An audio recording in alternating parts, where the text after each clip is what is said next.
Nation.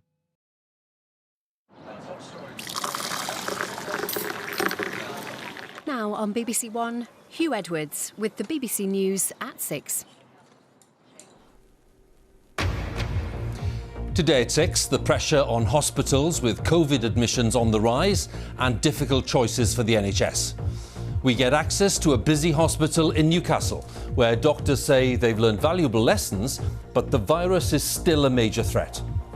COVID continues to make people critically ill, it continues to make people's organs fail, it continues to cause death.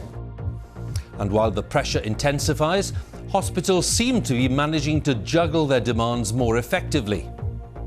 Doctors now know so much more about COVID and how best to treat the disease, and that means many more patients are surviving intensive care. We'll have the latest as Nottingham and other parts of Nottinghamshire are set to become the latest to enter Tier 3, that's the highest alert level in England. Also today, following the high-profile campaign to extend free school meals in England, the Prime Minister is still resisting calls to rethink his approach.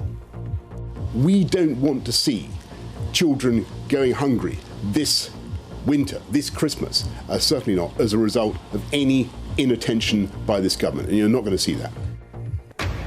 Tracking the wall, a report from Arizona on the place of immigration in the US presidential campaign.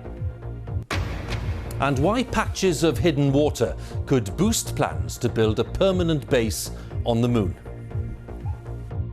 And coming up on BBC News, head coach Eddie Jones names 9 uncapped players for England's resumption of the Six Nations.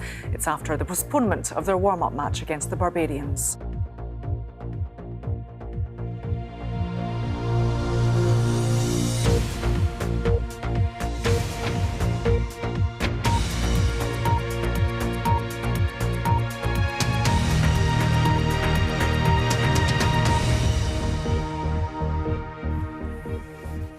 Good evening. Within the past hour, it's been announced that the City of Nottingham and other parts of Nottinghamshire are moving into Tier 3. That is the highest level of COVID restrictions in England. The decision follows discussions between local leaders and the government. The measure will come into force on Thursday. Now, the rise in cases is piling yet more pressure on hospitals throughout the UK, where NHS staff are having to juggle competing demands. And although hospital admissions are nowhere near the peak of April, they have been rising over the past week. Our medical editor Fergus Walsh, cameraman Adam Walker and producer Nikki Stiasny were given extensive access to the Royal Victoria Infirmary in Newcastle. And this is what they found. The Royal Victoria Infirmary is part of the fabric of life in Newcastle. 15,000 staff work at the trust. They're always busier as winter approaches, but this will be the first with coronavirus. We've got a very tired workforce. We know the beast that is COVID pneumonia. It's devastating if you get a setback. For a couple of months in summer, there were no COVID patients in intensive care. Now staff are back in full PPE. COVID continues to make people critically ill, it continues to make people's organs fail, it continues to cause death. That still is a frightening prospect for many people out there. But patient numbers are half that compared to the first wave, and very few are on ventilators. To me, this feels very different from the peak in April. Doctors now know so much more about COVID and how best to treat the disease, and that means many more patients are surviving intensive care. We feel we can offer every patient the best possible opportunity to get through it based on some much firmer science that we can draw on now compared with April. Half the patients, like Brian, are on clinical trials. The 62-year-old is usually behind the bar at a local social club. Then he got COVID. Terrified. Absolutely terrified. I've had a traumatic few days. We'll just build the strength up, get better.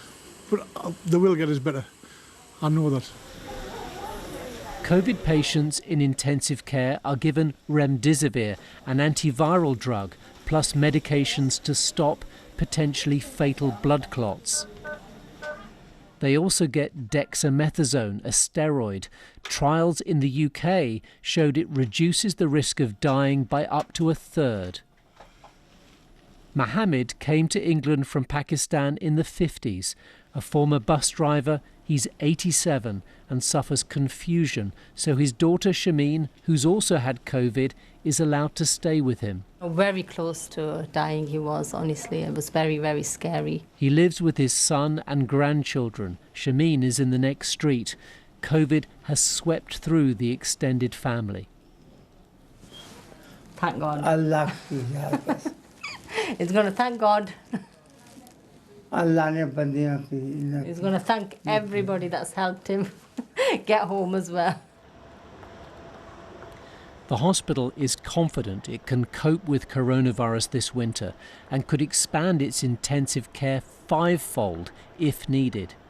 But the more COVID there is, the greater the impact on other non-emergency care, the hip replacements, eye operations, a myriad of other conditions.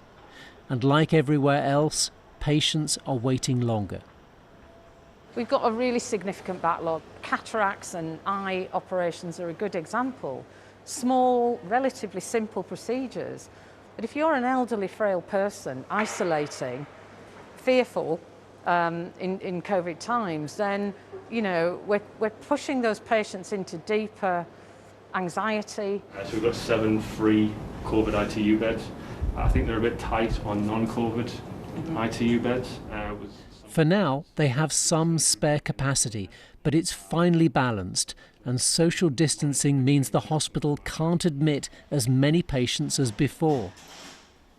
A handful of theatres have had to be closed to free up nurses for intensive care. But surgery that was suspended in the first wave is taking place. Waiting around, wondering if you're going to get the operation. Kathleen should have had her thyroid operation in March.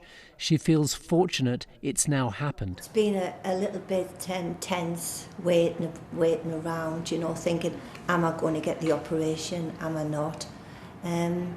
But now it's happened, I'm absolutely elated, it's great.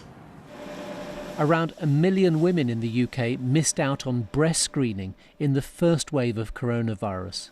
The Trust is determined to keep it going this time. Well done. The hospital is very much open for business and staff want to continue all services this winter. But so much depends on whether coronavirus can be kept under control. We'll talk to Fergus in just a few minutes, but let's have a look at the official government figures before we do that. There were 20,890 new coronavirus infections recorded in the latest 24-hour period. 102 deaths were reported. That's people who died within 28 days of a positive COVID-19 test. Takes the total number of deaths so far across the UK to 44,998. And as I said, I'm medical editor Fergus Walsh with me. And some talk in recent days, Fergus, once again, of progress towards a vaccine. Some people saying maybe even by Christmas. How excited should people be? Well, there are some positive signs here. 20,000 volunteers have now received the Oxford University AstraZeneca vaccine, and we should know before too long if it's safe and effective. The Oxford team says it produces a good immune response in adults of all ages, including the over 70s, who are the biggest at-risk group. And they say this is a key milestone, but that data hasn't been published. But many experimental vaccines produce good antibodies and then end up failing in the real world. Now, some parts of the NHS are even planning the how and the where they will immunise staff before Christmas. But that is working simply on the assumption that the Oxford vaccine or one of the other front runners that the UK government has bought will work. Now, I was in the Oxford labs only at the end of last week, and the team there do not know whether it works. They're keeping their fingers crossed, but the data hasn't been unblinded. But if and when a vaccine does get emergency authorisation, we shouldn't expect it to give complete protection like childhood vaccines do. More likely, it would stop people getting seriously ill and needing hospital treatment. But as you've seen from my report, that would be a major breakthrough. OK, Fergus, once again, many thanks. Fergus Walsh there for us, our medical editor. Well, as we mentioned a short while ago, the City of Nottingham and 3 other local authority areas in Nottinghamshire are being moved into Tier 3. That is the highest COVID alert level in England, and that happens from Thursday this week. The higher restrictions will affect up to 700,000 people. It's not yet been revealed how much government financial support the areas will get. Our Midlands correspondent Sian Lloyd has more details. Tilly is a victim of the rising number of COVID cases in Nottingham. She doesn't have the virus, but a planned operation to remove her tonsils has been cancelled because the local NHS is under so much strain. I packed all my stuff and my favourite teddies to go to the hospital with Mummy, and then when I heard it, I felt like literally sad. I completely understand that the hospitals at the moment are at this capacity, but for my situation and for Tilly, who is 7 years old, you know, it's really important for her to have her tonsils and adenoids taken out. Tilly was due to have surgery at the Queen's Medical Centre. The Trust said today that the number of patients being treated for COVID-19 across its 2 main hospital sites is now higher than in April, when cases were at their peak. It's why they've had to postpone some surgery. And is a key reason why Nottingham has been moved into the Tier 3 very high risk group tonight. 2 weeks ago, this city had the highest coronavirus rate in England. It has now dropped out of the list of top 20 hotspots. But that hasn't been enough to prevent further restrictions being imposed. If you drive by any pub here, there's loads of people not social distancing. So it's their fault. It's our own fault. We need to just do it, buckle down, and let's get into a decent position for Christmas so we can actually spend it with our family. Tier 3 is just worse. It doesn't really give us anything. It feels like you're being locked up. After days of talks, the decision isn't a surprise, but it will be questioned by some given the drop in cases. However, at 1 minute past midnight on Thursday, this city will see a change of course. Sian Lloyd, BBC News, Nottingham. And Warrington is moving into Tier 3 from tomorrow as well. Just to underline that, the council will receive a financial package of almost £6 million to support businesses that have to close. These will include pubs without a food offering, betting shops and soft play centres. Warrington lies between Manchester and Liverpool, both of which have already moved to Tier 3. Now, the Welsh Government says it will ensure that retailers understand what can and cannot be sold during the 17-day temporary fire break, following an apology from Tesco in Cardiff today, where a customer was mistakenly prevented from buying sanitary products. Under the latest guidance for the duration of extra restrictions, all shops in Wales which are allowed to remain open are not able to sell goods which are classed as non-essential. The Welsh Health Minister said the incident at Tesco had happened because of a misunderstanding. I was very saddened to see this particular exchange on social media this morning from a supermarket telling a woman she could not buy period products. This is simply wrong. It's an incorrect reading of both the regulations and the guidance. That was Vaughan Gething, the Health Minister in Wales. Now, as half-term starts for many pupils this week, Boris Johnson has refused to extend free school meal vouchers to cover the holiday in England, but has hinted at extra support in the ongoing debate. Many councils are already providing free meals, while hundreds of businesses are offering parcels to those in need. The latest available data indicates more than 1.4 million children in England are eligible for free school meals, but campaigners say that the current need means that the figure is actually much higher. The estimated cost per week is more than £21 million. The Prime Minister has promised to do everything in the government's power to tackle hunger during school holidays. Our political correspondent Alex Forsyth has been following the story. I'm just collecting some apples for stewed apples in the morning for breakfast. This family's been finding alternative ways to stay fed. It might seem like a rural idyll, but it can be a real struggle. These are the ducks that we hatched. Their mum can't find work in the pandemic. She relies on universal credit and says free school meals are a lifeline that she's missing this half term. It's embarrassing to not be able to do the most basic of human things and provide for your children, and then to have to go and ask for that help and have that help debated, have that help discussed, and have my decisions and my choices as a mother discussed. If it can happen to me, it can happen to anybody. The Prime Minister, despite growing pressure to offer food vouchers during the holidays, is holding firm on that front. But in Berkshire today, promoting better hospital food, he didn't rule out more support. The way to deal with it, we think, is by increasing the funds available for universal credit. We put up by about £1,000 a year, but also to put more into local councils. We don't want to see children going hungry this winter, this Christmas, certainly not as a result of any inattention by this government. And you're not going to see that.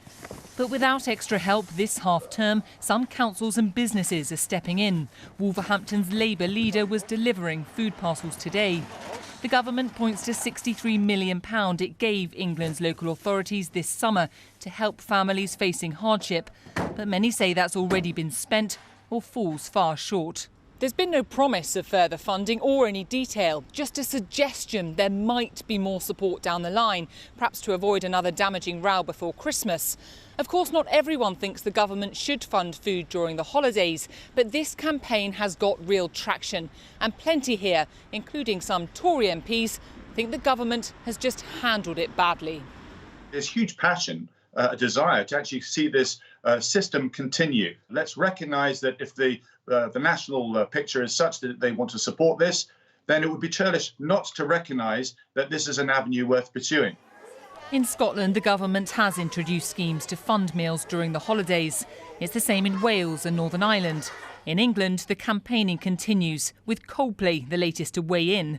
And with Marcus Rashford, the Premier League player who kick-started this issue, determined to keep it prominent, the political pressure doesn't seem to be easing.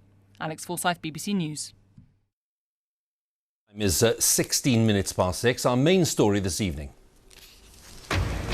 Parts of England, including the city of Nottingham, parts of Nottinghamshire and Warrington, are now to face higher restrictions in Tier 3, ministers have announced earlier today. And coming up, the former Army paratrooper who carried out this record-breaking jump. Coming up on Sports Day on BBC News, Ben Stokes speaks exclusively to the BBC about the IPL century he dedicated to his father, who's been seriously ill in New Zealand.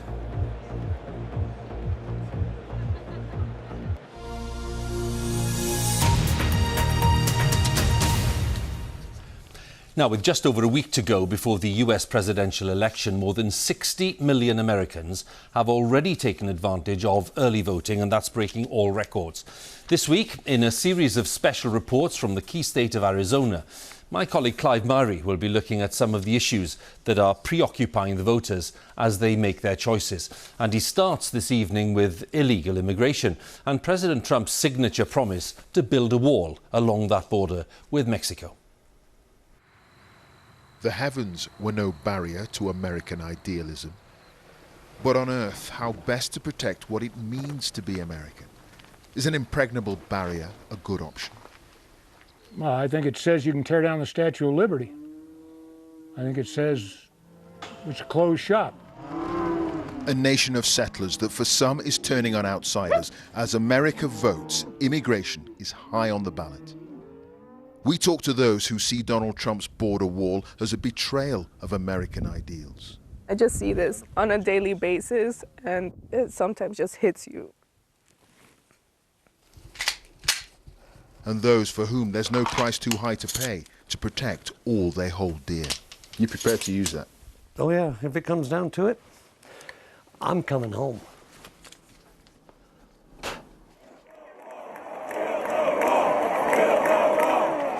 Beneficiary maybe happens to be Arizona. That wall, how good is the wall?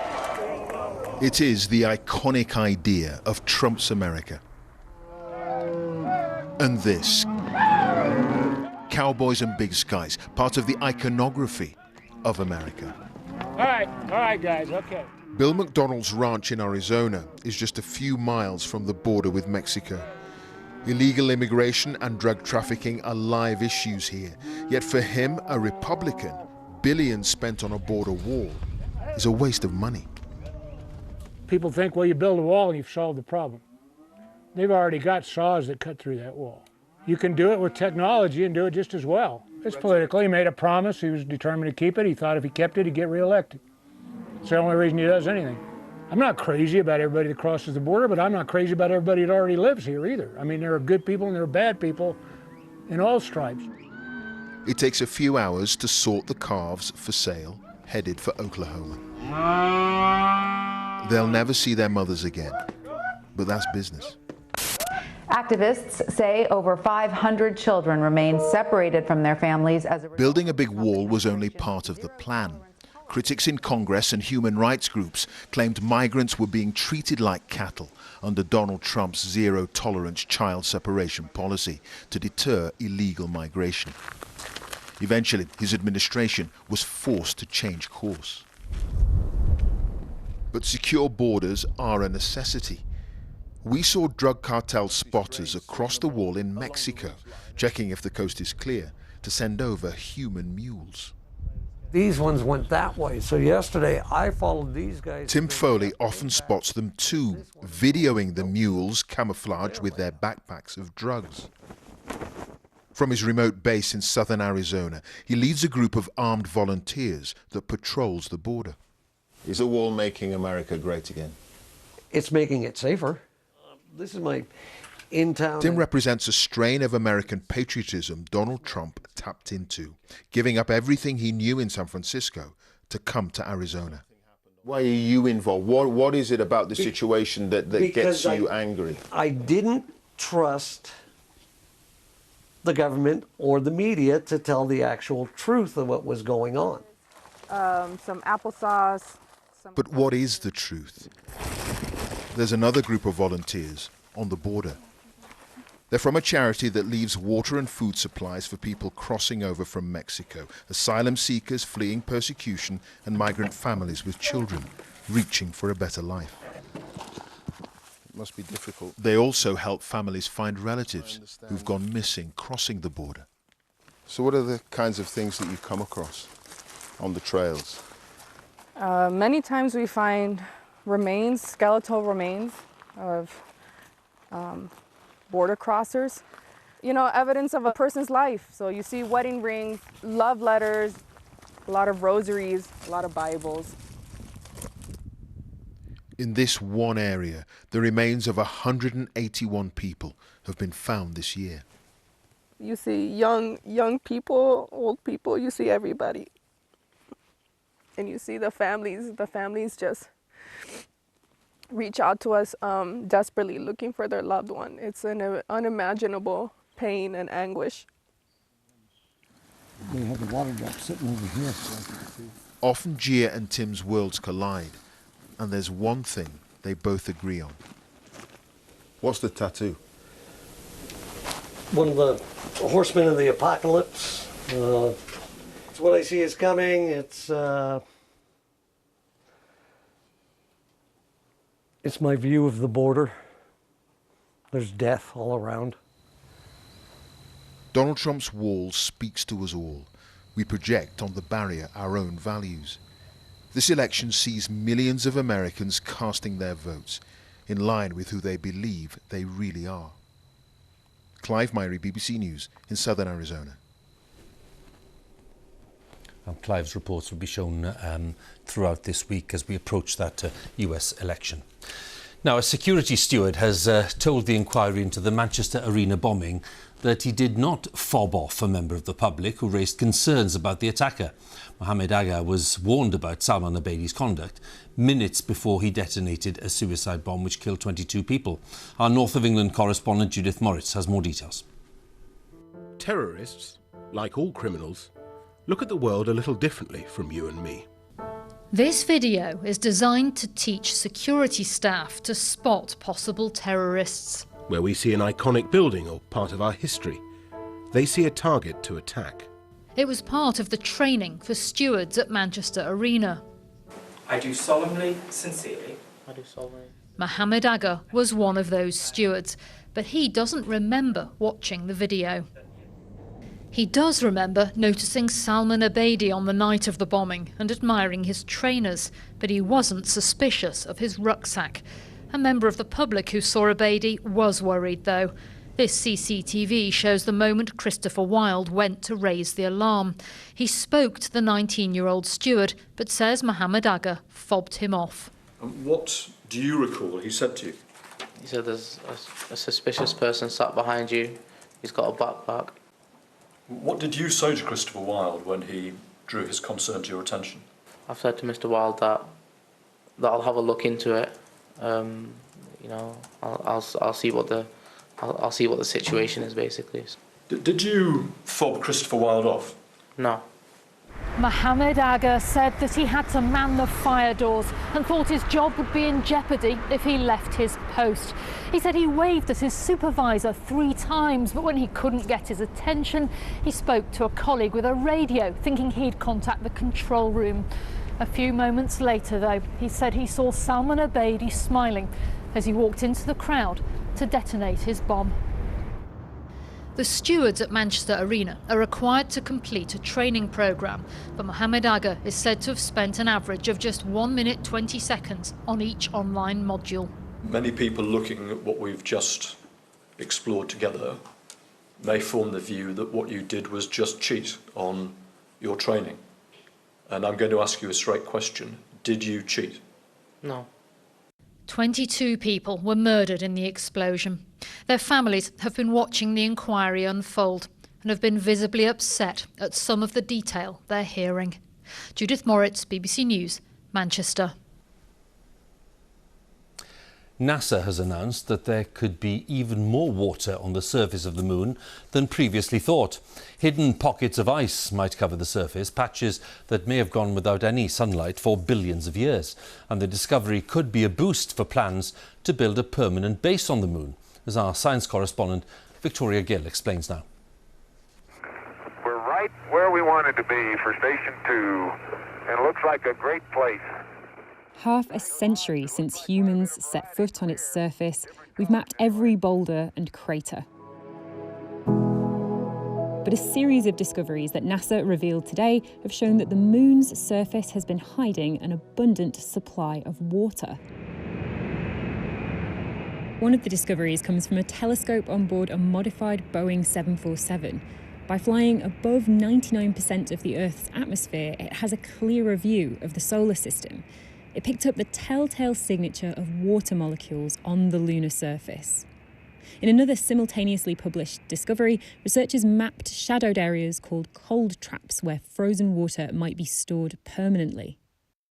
What these papers are telling us is that actually the water could be trapped in slightly more easier to access areas that aren't so hazardous. And this is really important, especially if we want to send crewed missions to the moon. And it gives us slightly more options in terms of where we can go and making sure that it's safe for all those involved. To go farther, we must be able to sustain missions of greater distance and duration. These discoveries will be a boost for NASA's plan to send the first woman and the next man to the moon by 2024. Because while the Apollo missions already took humans there and back, future missions will aim to establish a base there as a gateway to explore the rest of the solar system. The next generation of crewed missions to the moon are going to have to be far more sustainable. So that means finding and learning to use natural resources, particularly water, that's already there. Plans to return to the moon are already in progress. But these discoveries raise the tantalising possibility that our natural satellite isn't just somewhere to visit, but a place to stay. Victoria Gill, BBC News. A former army paratrooper has set a new world record for jumping from an aircraft into water without a parachute. John Bream, who's been nicknamed the Flying Fish, dived around 40 metres from a helicopter into the English Channel to raise money for charity. Our correspondent Duncan Kennedy has the story. A smile and a wave from the man about to jump into the record books. This is John Bream, and he's heading to the English Channel to do this.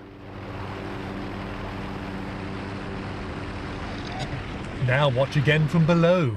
John is at least 40 metres up, equivalent to a 10-storey building.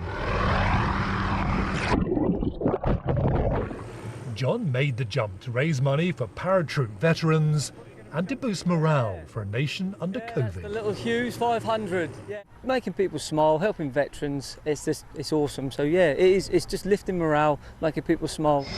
In high spirits, John had trained for months. And this is what it looked like from his own camera. He's backed by a huge safety team, and although not yet confirmed, he now knows he's gone into the record books. How did it go? Wonderfully, swimmingly. You're now a record breaker. John was somewhat bruised by the jump, but says he's glad he's leapt for his colleagues and his country. Duncan Kennedy, BBC News in the English Channel. Right, with that, I think it's time for the weather. Here's Matt. Thank you very much. I don't think we'll be wanting to do that later this week across the seas around the UK. Some pretty rough conditions on the way. In fact, real autumn mix with us as the breeze picks up at times, bringing us spells of heavy rain, a little bit of sunshine in between. There is something milder on the way later, but out there tonight turning quite chilly. Now, driving the force of the next few days is this mass of clouds, strong jet stream overhead, very deep area of low pressure. You could see 100-mile-an-hour winds attached to that through tomorrow and Wednesday. Luckily, it's staying out into the Atlantic, but it's going to have an influence in throwing cloud our way through tonight, so turning wetter by the end of the night in Northern Ireland, Wales and the southwest. Elsewhere, the evening showers fade and quite a cold night. We could see a touch of frost around through Scotland, northern eastern England into the morning. Rough rule of thumb, though, tomorrow, if you start with the sunshine, you'll finish with the cloud and rain. If you start with the cloud and rain there, southwest England, West Midlands, Wales and Northern Ireland, the sun will come out later, but with a few showers. You can see how that rain pushes its way northwards and eastwards through the day. Never really gets to the far northeast of Scotland. You stay driest and brightest throughout. But because we start on a chilly note in Scotland, northern eastern England, temperatures will struggle to rise, only around 9 to 11 degrees for many. Maybe 15 degrees in the southeast corner. Showers keep going here through tomorrow evening. The rain then becomes confined to northeast of Scotland. Wet night here into Wednesday. Area of low pressure still there out in the North Atlantic, thankfully staying away, but with the winds blowing a long direction across the Atlantic, this is where we'll whip up those high seas towards the west of the UK and Ireland. Maybe 10-metre plus waves off the west coast of Northern Ireland. And to go with it on Wednesday, it's a mixture of sunshine and showers. Showers most frequent in the south and the west, some of those heavy with hail and thunder. Some eastern areas will stay dry and bright, but after a chilly night on Wednesday night, it's back to more cloud and rain for many on Thursday, and strong to gale force winds too. Back to you, Hugh. Matt, many thanks once again. That's all from BBC News at 6. I'll be back at 10, but for now it's goodbye. And on BBC One, we join our news teams where you are. Bye for now.